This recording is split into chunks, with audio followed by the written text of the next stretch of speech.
Hay dos palabras que cuando algunos hablan de enfermedades terminales, las confunden. Incurable e incuidable.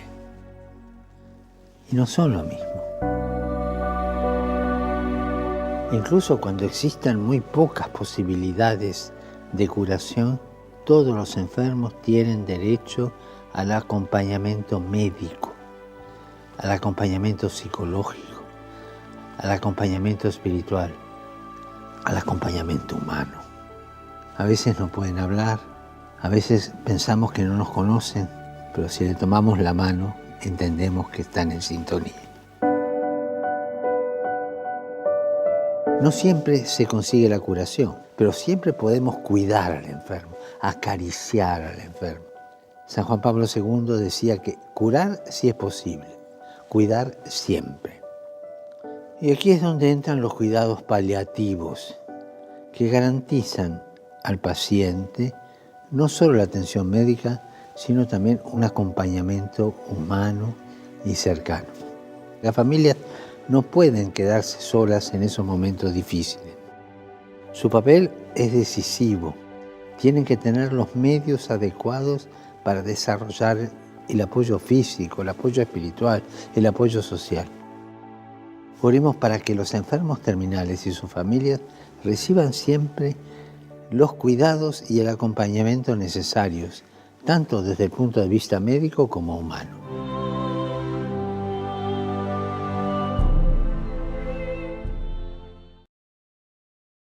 Buenos días, buenas tardes, buenas noches, queridos hermanos, amigos que nos ven en esta ocasión. Y en esta ocasión, para nuestra diócesis, siendo importante el tema de la salud mental, y en el contexto de la Jornada Mundial del Enfermo de este año 2024, que celebraremos este próximo domingo, fiesta de Nuestra Señora de Lourdes, hemos querido venir a tocar un tema que tiene para muchos y para muchas familias de nuestro país una relevancia importante. Ciertamente la Jornada Mundial del Enfermo, con este lema que el Papa ha colocado, no conviene que el hombre esté solo, y en virtud justamente del texto que nos ha regalado el Santo Padre, entramos en la dinámica de poder reflexionar a la luz de lo que significa la enfermedad en un ámbito familiar global, que como sabemos, la enfermedad de uno de los miembros afecta a cada uno de ellos en distintas formas, pero con mayor relevancia en uno o en una de lo que nosotros llamamos el cuidador o la cuidadora de aquel paciente. Y en esta jornada hemos querido no solamente hablar de la enfermedad como tal y todo lo que significa sino de poder ofrecerles, sobre todo a aquellos que cuidan, que custodian a un hermano o una hermana enferma, algunas ideas prácticas para no caer en un síndrome que ya casi nuestra invitada, que más que invitada ya es de la casa, nos va a compartir, que es el síndrome del cansancio, del cuidador quemado o del cuidador cansado. Y vamos a iniciar brevemente, para ya darle la palabra a Katy, por supuesto, citar una de las frases del Papa Francisco en este mensaje. El Papa nos ha subrayado y le dice a la persona enferma: no tengan miedo o no tengan vergüenza de necesitar espacio, tiempo, comprensión y cuidado de otra persona. El Papa se ha referido a la situación de muchos enfermos que hoy están siendo víctimas del individualismo, del abandono y de muchos en situaciones de guerra, como ya bien lo conocemos.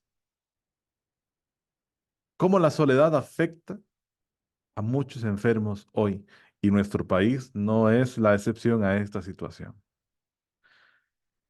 Y el Papa Francisco hace un llamado a contrarrestar la cultura de la indiferencia, del descarte, para vivir una cultura de la ternura y de la compasión.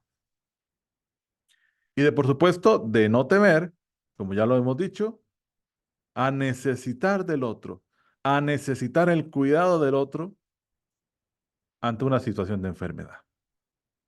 Y bien, con estas palabras damos la introducción a este momento, esperando que esta conversación, estas guías prácticas que vamos a querer ofrecer puedan servirle a usted, que quizás hoy está siendo el cuidador, la cuidadora de un enfermo en su casa y de su familia. Katy, un saludo, gracias por estar con nosotros hoy como parte de nuestras ideas y nuestras propuestas de ofrecer espacios de salud mental para la diócesis.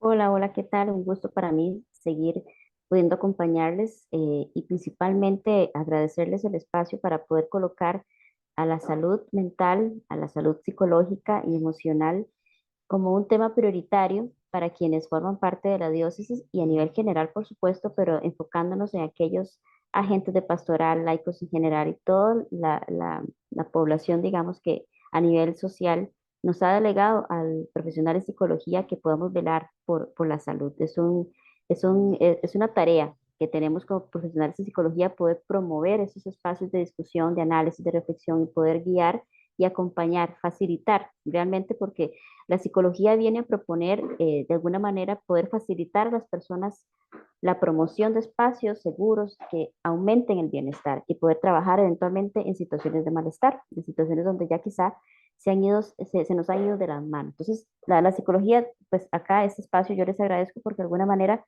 trabajamos de forma preventiva también, trabajamos de forma preventiva y hacemos accesible la información y más bien pues invitarles a, como siempre les he mencionado, si hay temáticas o situaciones específicas que quieren que se aborden en esos espacios, pues nosotros pues evidentemente vamos a tomarlas en consideración para poder hacer esos espacios de análisis de nuestras propias habilidades para la vida, porque al final quizá hemos vivido años de vida sin herramientas adecuadas o hemos sobrecargado nuestros pensamientos, hemos sobrecargado nuestras emociones, incluso nuestros comportamientos no son un resultado más adecuado de lo que podemos realmente llegar a ser. Entonces, siéntanse acompañados y guiados en esos espacios en todo momento. Un placer para mí formar parte de esos espacios y de alguna manera podamos construir cada día. Gracias, Katy, como siempre, por su disposición. Y entonces, bueno, la primera pregunta que quisiera hacerle para iniciar es, ¿de qué manera la situación de enfermedad de un miembro de nuestra casa afecta psicológicamente? Y sobre todo, en el ámbito del cuidador o la cuidadora específicamente, ¿cómo puede afectar psicológicamente si bien el cuidado se hace con amor, porque hablamos de un miembro de la familia, de qué manera esto no deja de afectar psicológicamente a esas personas? Claro. Tenemos que tomar en cuenta que formamos parte cada uno de nosotros de un sistema familiar, de lo que llamamos hogar, esa hoguera que nos da protección, que nos da seguridad, que incluso desde nuestras pocas horas de vida, meses de vida y ya después años de vida, crecemos dentro de ese gran techo, ¿verdad? Que nos cobija, que nos soporta, que nos atiende. La familia es totalmente vinculante con nuestra propia identidad y con el desarrollo de diferentes estrategias de afrontamiento en nuestras vidas. Entonces, es en la familia probablemente donde cuando se presentan estas circunstancias de enfermedad, se altera esta dinámica, esta rutina a nivel familiar, pero también se altera la estructura o la organización. ¿En qué sentido? En que tal vez esos roles, esas funciones que tenía establecido el papá, la mamá, la abuela, el hijo, el hermano, pueden alterarse, ¿verdad? Dentro de cada familia, podemos decir que cada familia es un gran sistema y dentro del sistema hay subsistemas, ¿verdad? Más pequeñitos, donde está el grupo de hermanos, está la pareja y pues eventualmente a veces hay otras personas. Entonces, una situación de enfermedad podría verse como una eventual crisis, así como se da crisis vitales en las etapas vitales de una familia, ¿verdad? Cuando llegan los hijos, cuando se van, etcétera. Una enfermedad que a veces se da de una forma repentina, que también es importante considerar. Quizá ya teníamos un rol, ya teníamos una dinámica, ya teníamos asignadas ciertas tareas. Viene una enfermedad que altera esa dinámica, esos roles, esas tareas. Y de la mano inclusive de los roles y las tareas también hay expectativas. Entonces yo espero que usted como mamá haga esto, yo espero que usted como papá haga esto, que usted como hijo haga esto. Entonces empiezan a darse una serie también de circunstancias de la mano. Si ya la familia anteriormente tenía un sistema familiar organizado, con límites claros, saludables, que permitía el intercambio de apoyo entre las familias, que permitía canales de comunicación claros, una organización interna, probablemente la llegada de una enfermedad podría haberse de una forma diferente, ¿verdad? Con mayor contención, como no, imaginémonos como una gran red, ¿verdad? Donde podemos tomarnos de la mano en medio de una circunstancia de crisis y poder sostener esa situación. Pero si el sistema familiar no representaba esa gran red antes incluso de la enfermedad, o en el momento en que se da, quizá también hay otras crisis de por medio, la salida de los hijos, la llegada de nuevos hijos, el fallecimiento de alguna otra persona antes o después de esta enfermedad, situaciones económicas a la par, situaciones de tipo social, hacen que esta red sea, ¿verdad? Que se pueda palanquear un poquito la cosa y quizá no soporte quizá esta circunstancia de enfermedad. ¿Por qué? Porque las enfermedades van a requerir no solamente la atención de la enfermedad en cuanto al tratamiento, a los medicamentos, va a ser también el seguimiento al tratamiento, las repercusiones que traen ciertos tratamientos en la vida de las personas. Y cuando una enfermedad se presenta, se da un tratamiento, un abordaje médico, también de la mano se trae lo que representa esa enfermedad. Por ejemplo, el Alzheimer, por ejemplo, situaciones de la tiroides, situaciones asociadas con cáncer, operaciones específicas.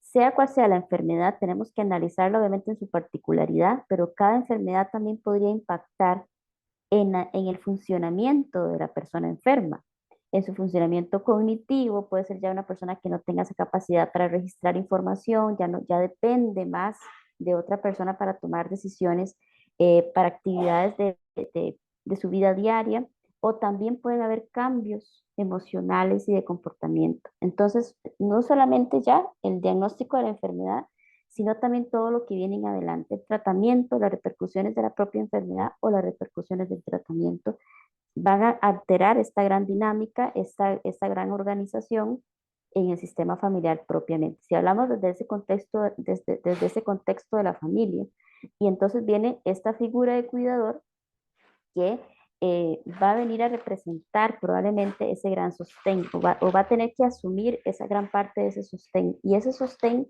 y ese cuidado representa un desgaste emocional y físico, ¿verdad? No se puede negar, hay que aceptarlo. Cuidar es difícil, es desgastante.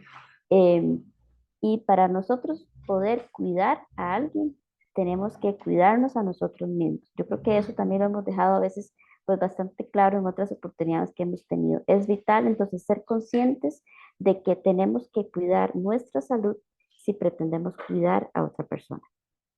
Yo le quería comentar respecto a esto, Katy, porque, bueno, aquí yo pienso en dos momentos o en dos circunstancias. Muchas veces la persona enferma era una persona con una independencia, una autonomía, quizás era la cabeza de la familia, que nunca se visualizaba como una persona dependiente, y de repente una enfermedad quizás lo sitúa en una cama o lo sitúa con la incapacidad motora, por ejemplo, de sus manos o de sus piernas, y esa persona se convierte en dependiente de su familia. Entonces me imagino que también mentalmente esa persona puede empezar a desarrollar depresión, tristeza, porque pasa de ser la cabeza del hogar o la fuerza motora de la familia, que normalmente son las mamás, a ser una persona dependiente. Y quizás si en el rol de la familia esa persona era la que, la que hacía todo, también se convierte en un desafío para la familia en jugar y empezar a ser parte de ese papel de mando, de llevar la pauta. Y no siempre todos los miembros de la familia están preparados, pienso yo, para ejercer este rol. Ahora, cuando la familia, hablamos de una familia normal de nuestro país, papá, mamá trabaja, los hijos mayores de edad trabajan, los jóvenes están en el colegio. Siempre hay o encontramos en las familias dos escenarios.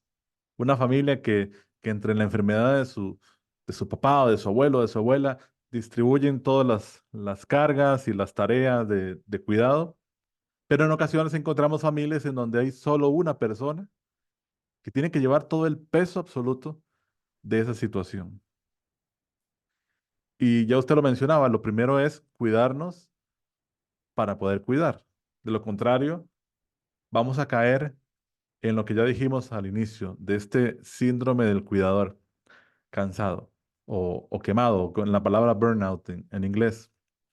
Katy, yo quería que nos comente ya con toda su experticia, ¿qué es este síndrome? ¿Por qué llegamos a un punto en que el cuidador puede incluso empezar a tener problemas, no solamente salud a nivel mental, sino ya problemas incluso físicos? ¿Qué es este síndrome?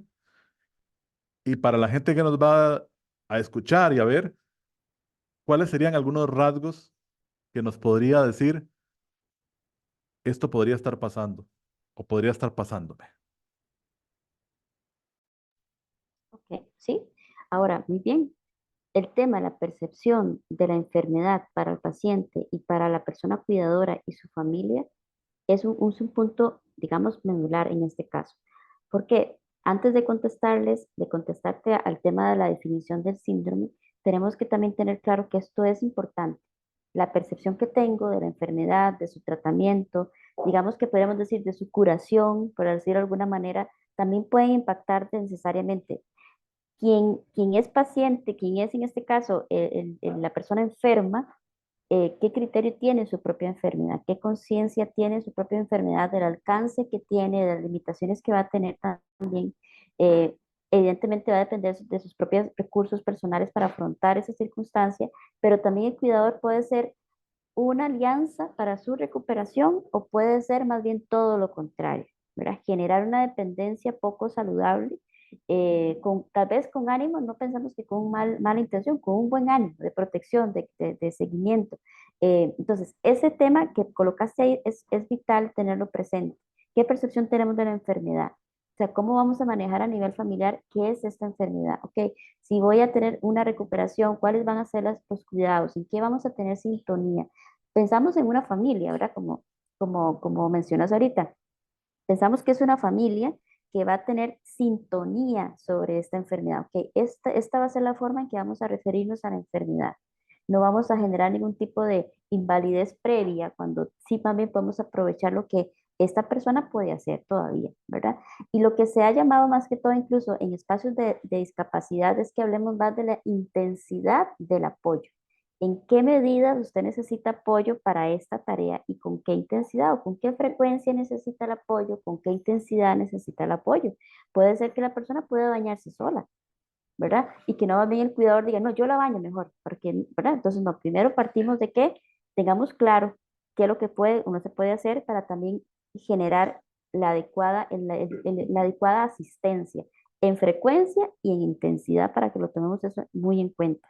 Ahora, si yo como cuidador también empiezo a identificar ciertos elementos en nosotros. Yo les he hablado que recuerden que cuando nosotros nacemos nos dan un numerito, ¿verdad? Un número que se llama APGAR, ¿verdad? Que dice, bueno, cuál fue su apariencia al nacer, si lloró, si no lloró, si tuvo alguna dificultad respiratoria, etc. Es un numerito que los médicos ahí, los enfermeros, hacen una breve calificación del recién nacido. Nosotros en nuestra vida también tenemos que aprender a poder autoevaluarnos, a poder cada vez estar al tanto. Vamos a ver cómo está mi apariencia, vamos a ver cómo está mi salud, cuáles son mis hábitos alimenticios, cuáles son mis hábitos recreativos, cuánto tiempo dispongo para interaccionar activamente, ¿verdad? ¿Cuánto tiempo dispongo para interaccionar virtualmente, incluso en las redes sociales? Hacer siempre con cierta regularidad realmente esa revisión, ese chequeo de cómo estamos nosotros, ¿verdad?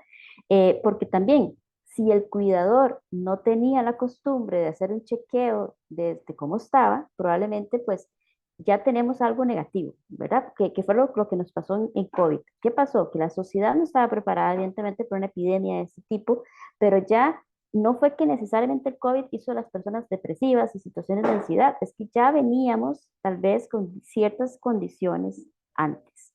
Entonces, acá el punto número uno es que esta persona que está cuidando a la persona enferma, este cuidador, esta cuidadora que sí, pues la estadística nos habla que es más la figura femenina, ¿verdad? Que está al lado de la persona enferma.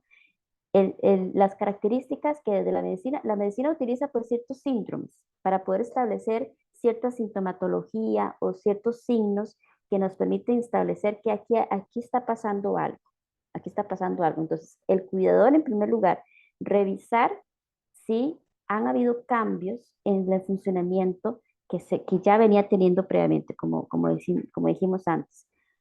¿Por qué? Porque, bueno, tal vez era una persona que, como ustedes, algunas personas incluso dejan de trabajar, piden una licencia de cuidado, ¿cierto? Entonces, digamos que se dedican al cuidado.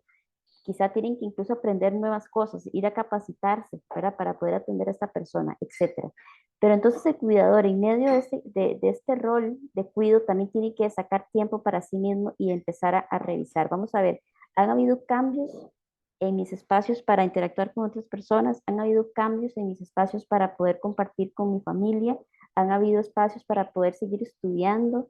¿Han habido circunstancias diferentes en cuanto a la forma en que desarrollo mis propios cuidados personales, incluso a nivel de apariencia, de hábitos higiénicos, eh, de ejercicio, de alimentación? ¿Cómo está el tema del componente físico en el tema del peso, por ejemplo?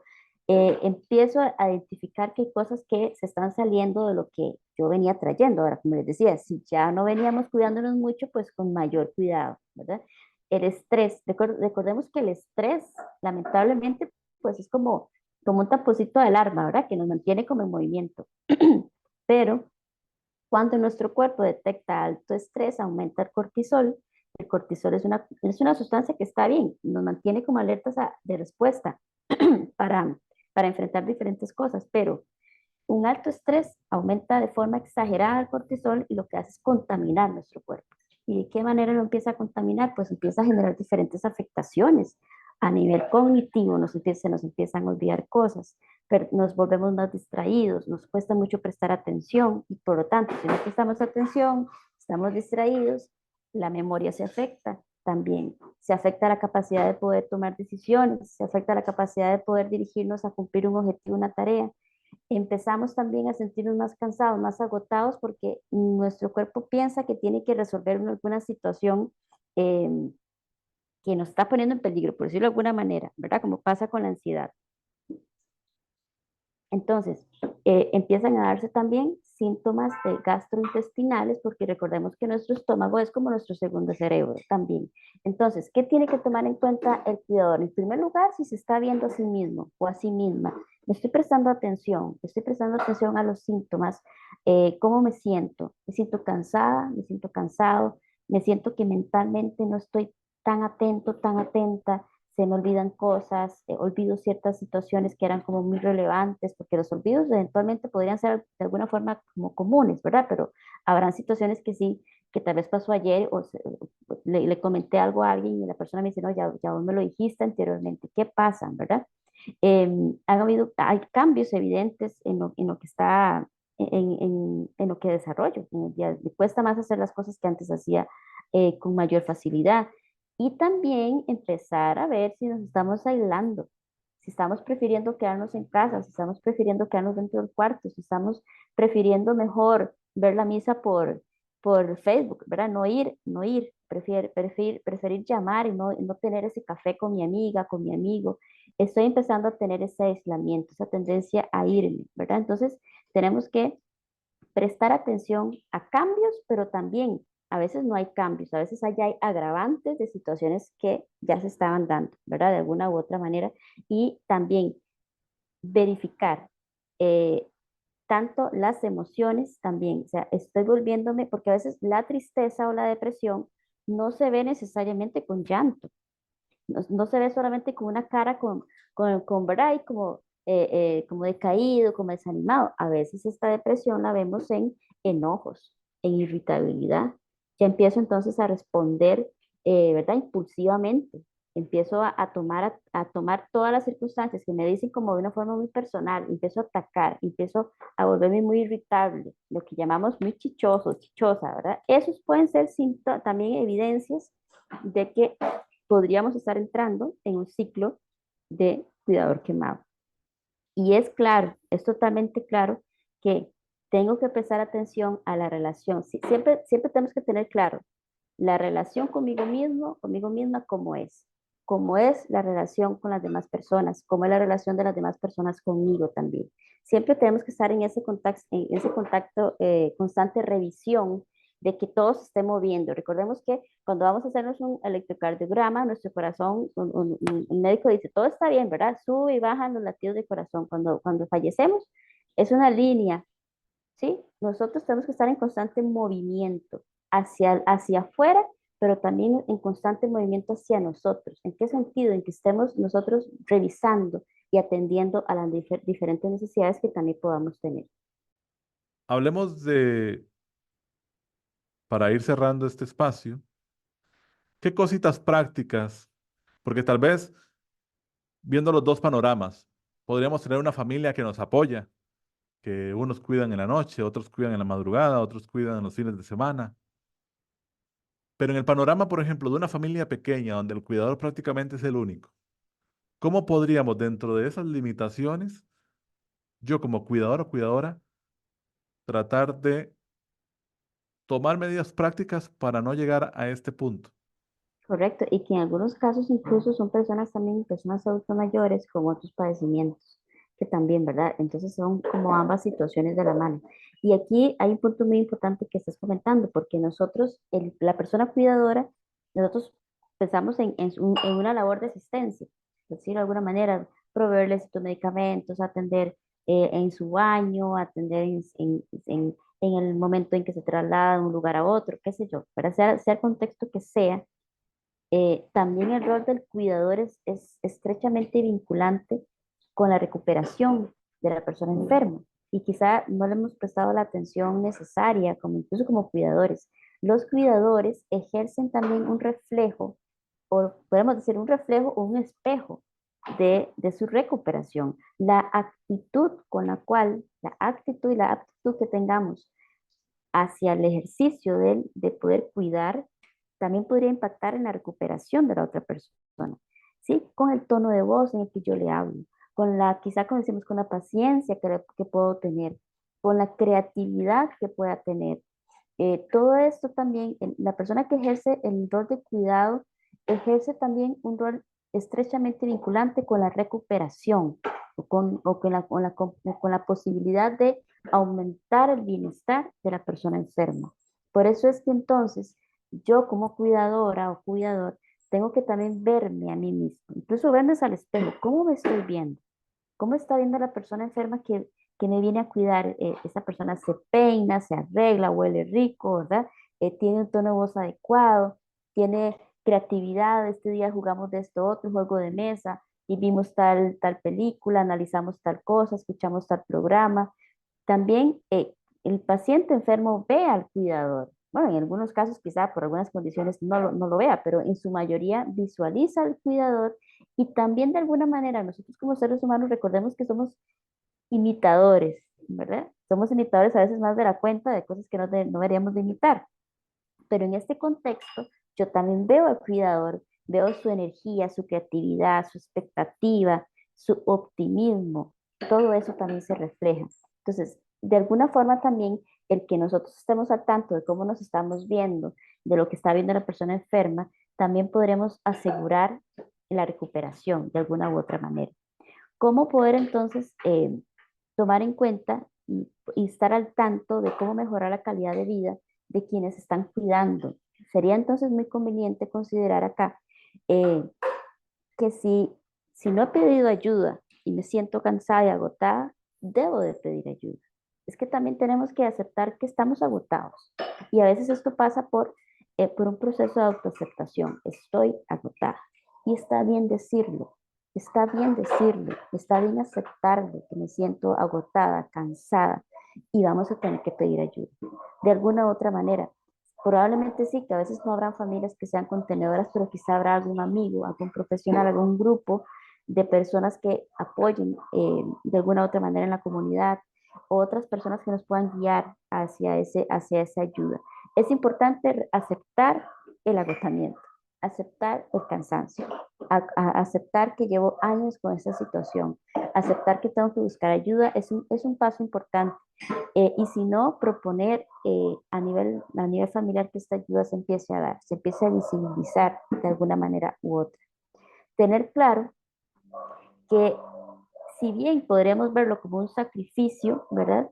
El sacrificio total tampoco tiene sentido de alguna u otra manera, porque está bien, o sea, yo dono mi tiempo, dono mi atención, pero ¿en qué calidad la estoy donando? ¿O en qué calidad estoy dando ese sacrificio? Entonces, al final ese sacrificio eh, no está siendo bien recibido por la otra parte. No sé si me va a entender, si está bien, yo me sacrifico para tener, no sé, tengo hasta 2 trabajos o 3 trabajos, pero ¿cuál es el costo? Que no veo a mi familia a cambio de 3 trabajos, por ejemplo. Entonces, ¿a qué costo estoy sacrificándome? ¿Cuál, si tiene realmente sentido? Entonces, en primer lugar, el cuidador también no puede olvidarse de sí mismo y considerar su alimentación, su recreación, porque de alguna u otra manera, lo que comemos, lo que nosotros podemos ejercitarnos, tocar el zacate, respirar aire puro, todo eso está relacionado también con la posibilidad de eliminar ese cortisol o esas toxinas en general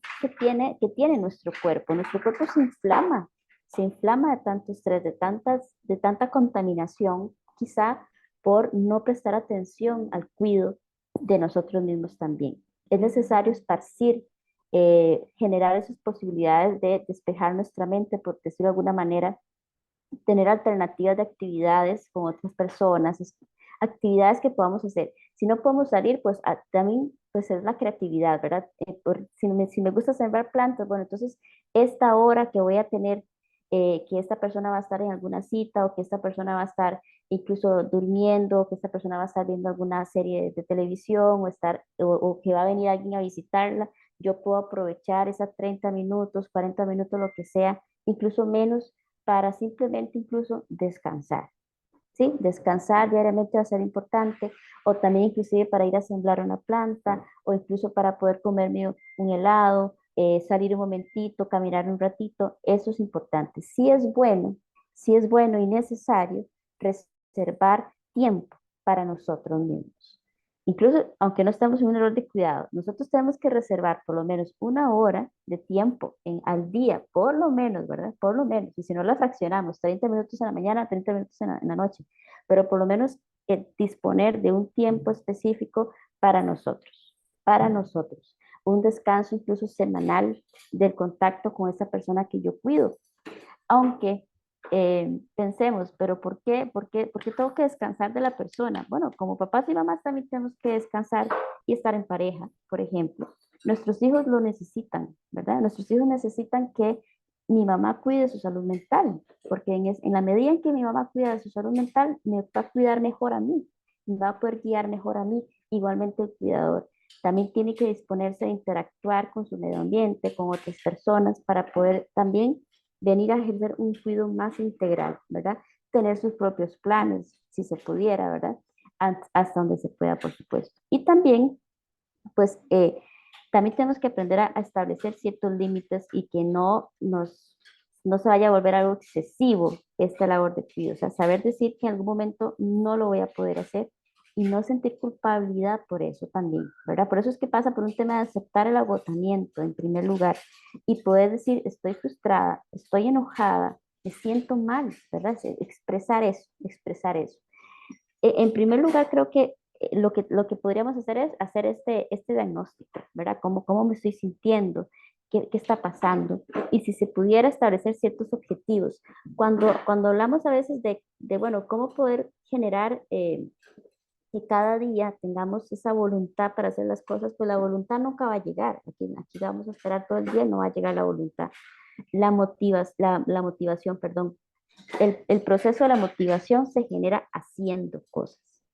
En la medida en que las hacemos, nos sentimos motivados. Entonces, si una persona que cuida, aunque no quiera, aunque no tenga esa voluntad para hacerlo, aunque no tenga ganas de, pero se va y camina 5 minutitos, nada más va a dar la vuelta a la cuadra, va y se sienta un ratito a ver las personas, va y siembra una matita, lo que sea.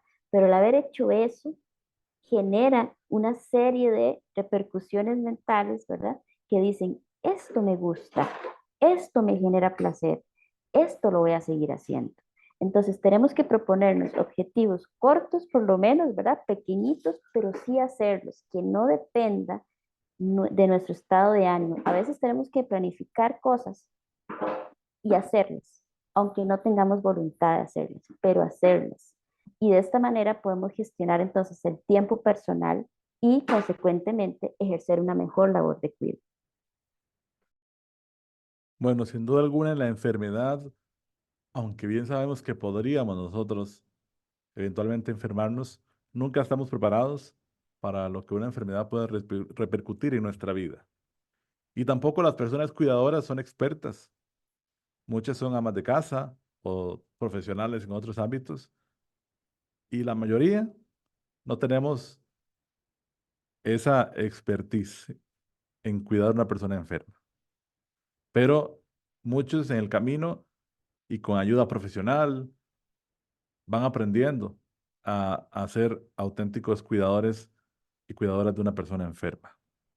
Lo que hemos querido es apenas hacer un pequeño esbozo muy sencillo, pero que les puede servir a usted que nos ve, que quizás está cuidando a su mamá, a su papá, a su abuelo, a su abuela, a una tía, y que como cuidador ejerce una labor importante, no solamente a nivel familiar, sino que tomando referencia a lo que el Papa Francisco nos ha dicho en su mensaje, se convierten en aquellos que llevan la compasión de Dios y la ternura de Dios a esas personas. Katy, te agradecemos por el espacio, por las palabras, por estas guías prácticas que siempre nos ayudan. Y como siempre, en todos esos temas de salud mental, siempre reconocer el momento en que necesitamos ayuda. No podemos saber lo que usted siente, lo que usted piensa, hasta que no se verbaliza. Una vez que se verbaliza, ya tenemos material para empezar a trabajar. Y si usted como cuidador está padeciendo alguna situación de estas, verbalícelo. Ya solamente el hecho de sacarlo es un peso menos. Y a partir de ahí, buscar formas para que usted, que es el que está asistiendo a una persona enferma, tampoco caiga en esta situación. Y la persona enferma verbalice sus sentimientos, sus emociones con una persona de confianza. Y como estamos en un clima y un ambiente eclesial, la oración, el sentirse identificado con el Señor en medio del sufrimiento y saber que Dios está con nosotros y que en medio de cada situación Él camina con su cruz y con la cruz de la enfermedad, es importante para todos. Este domingo, a la luz de esta jornada, celebramos a Nuestra Señora de Lourdes, que muchos tienen gran devoción. A ella encomendamos a todos nuestros hermanos enfermos, enfermas, a los cuidadores que hacen el papel de María también en medio de sus oficios. Gracias, Katy, por esta maravillosa conversación y esperamos tenerla pronto con otro tema que en cuanto a la salud mental sabemos que nos va a ayudar mucho como miembros de la iglesia, pero como miembros de sociedad y seres humanos, con un universo mental y cognitivo amplísimo. Gracias, Katy. Con todo gusto, aquí estamos. Y recuerden, cuidarse para cuidar y todo lo que implica cuidarse. Con mucho gusto, un placer. Bueno, queridos amigos, hermanos, los saludamos y nos despedimos de este momento, encomendándonos a María Santísima y a nuestro Señor Jesús. Un saludo cordial a todos. Nos vemos hasta la próxima.